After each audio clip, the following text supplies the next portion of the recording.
కీర్తన గ్రంథము 27వ కీర్తన 4వ వచనం చదువుకుందాం.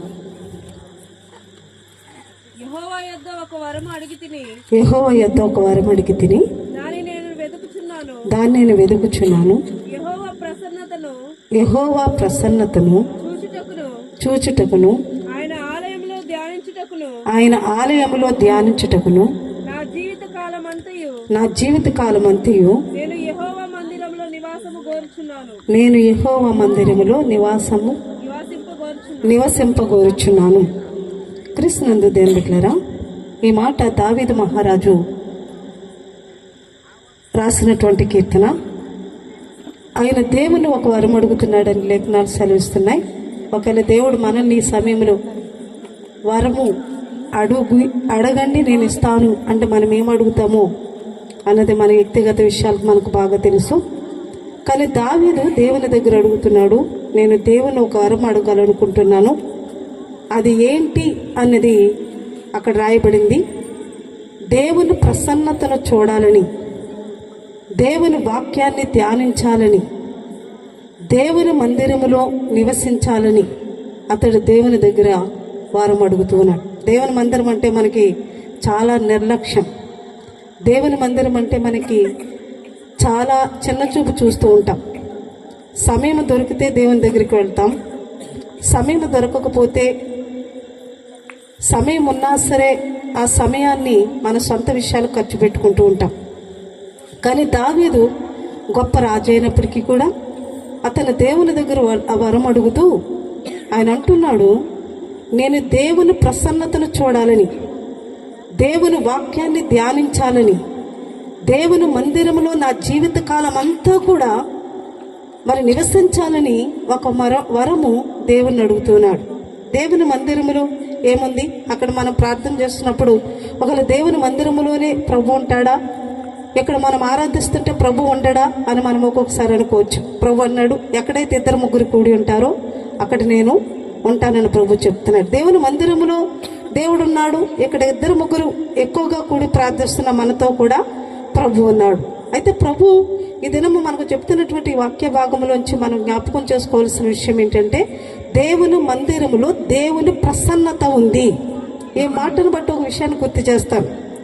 యేసు ప్రభు ఒకసారి మార్గము గుండా వెళుతూ ఉన్నప్పుడు అక్కడ చాలామంది జన సమూహం యేసు ప్రభుని వెంబడిస్తూ ఉన్నారు. ఈ జన సమూహం వెళుతున్న సమయంలో 12 సంవత్సరాల నుంచి రక్తస్రావంతో బాధపడుతున్నటువంటి ఒక స్త్రీ, ఆమె చాలా ధనవంతురాలు, ఆమెకున్నటువంటి ధనాన్నంతా వ్యయపరుచుకుంది తన స్వస్థత కోసం. మనుషులందరూ ఆమెని చాలా చిన్న చూపు చూశారు. ఎందుకంటే ఉన్నటువంటి ధనాన్ని హాస్పిటల్కే ఖర్చు పెట్టుకోవడం జరిగింది. ఇంట్లో ఉన్న వాళ్ళు కూడా ఆమెని చాలా ఇబ్బంది కలిగించి ఉండవచ్చు. ఇలాంటి సమస్యతో హృదయం అంతా కృంగిపోయింది. అసమాధానంతో ఉన్నటువంటి ఆమె యేసు ప్రభు గురించి వినినప్పుడు యేసు ప్రభుని ఆమె మనసులో అనుకుంది, ఆయన వస్త్రపు చెంగును ముడితే చాలు. ఈ వస్త్రపు చెంగు గురించి ఒక మాటను మీకు ముందుగానే జ్ఞాపకం చేస్తాను. యెషయా గ్రంథకర్త 6వ అధ్యాయంలో మనం చూస్తే, రాజు అయిన ఉజ్జియా చనిపోయినటువంటి తర్వాత యెషయా గారికి ఒక దర్శనం వచ్చింది. ఆ దర్శనములో ఆయన చూసినటువంటి విషయం ఏంటంటే, అత్యున్నతమైన సింహాసనం మీద ప్రభు ఆసీనుడై ఉన్నాడు. ఆయన చొక్కాయి అంచులు దేవాలయం నిండుకొని ఉన్నదని.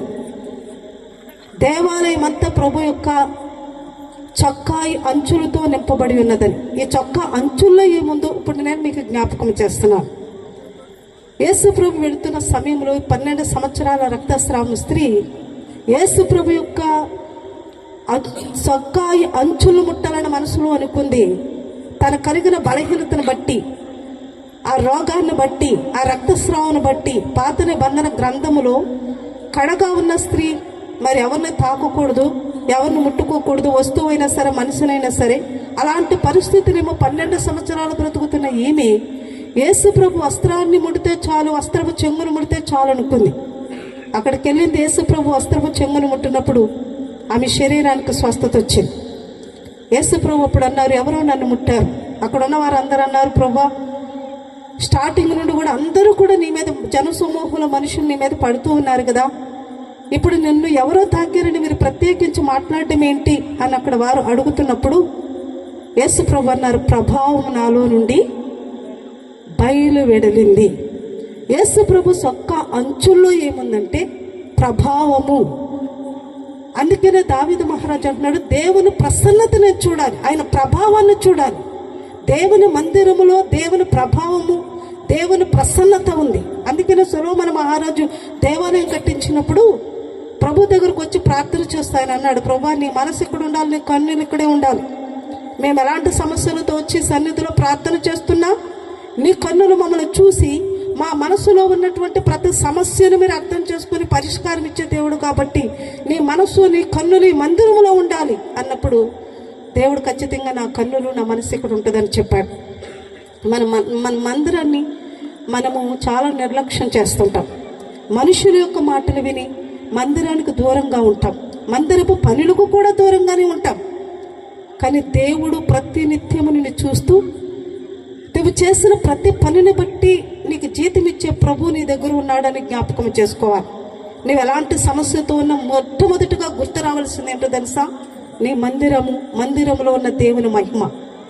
ప్రభు దగ్గరికి నీ సమస్య తీసుకురావాలన్నది నీ ఆలోచన కలిగి ఉండాలి. సుంచలూరు గ్రామంలో నాకు యవనస్తున్న దేవుని నిలబెట్టుకుని తన చదువుని, ఉద్యోగాన్ని, తన భవిష్యత్తును అంతటినీ కూడా మరి వదులుకొని ప్రభు కోసం డెడికేషన్ చేసుకొని నా గ్రామం అంతా రక్షింపబడి పరలోక రాజ్యములో ప్రభుతో కూడా నా గ్రామం ఉండాలనే ఉద్దేశంతో భారము కలిగి పరిచర్య చేస్తున్నటువంటి సేవకునికి మీరు కూడా ఆయనకి అనుగుణముగా ఆయనతో కలిసి మీరు ప్రభు పనులో జత పనివారుగా ఉండాలని నేను జ్ఞాపకం చేస్తున్నాను. సుంచులూరు గ్రామంలో ఒక మందిరం కట్టబడింది. ఆ మందిరంలో దేవుని ప్రభావం ఉంది, దేవుని మనసు, దేవుని కనుదృష్టి ఉంది. ఆ మందిరంలోనికి వచ్చే మనశ్శాంతితో లేకుండా మందిరంలోనికి వచ్చి మీ హృదయాన్ని తెరిచి ప్రభుని అడిగితే ప్రభు ఖచ్చితంగా మీ జీవితాల్లో గొప్ప మేలు చేస్తాడని నేను ఈ వాక్యం పేట తెలియజేస్తూ ఈ గ్రీటింగ్స్ని ముగిస్తూ ఉన్నాను.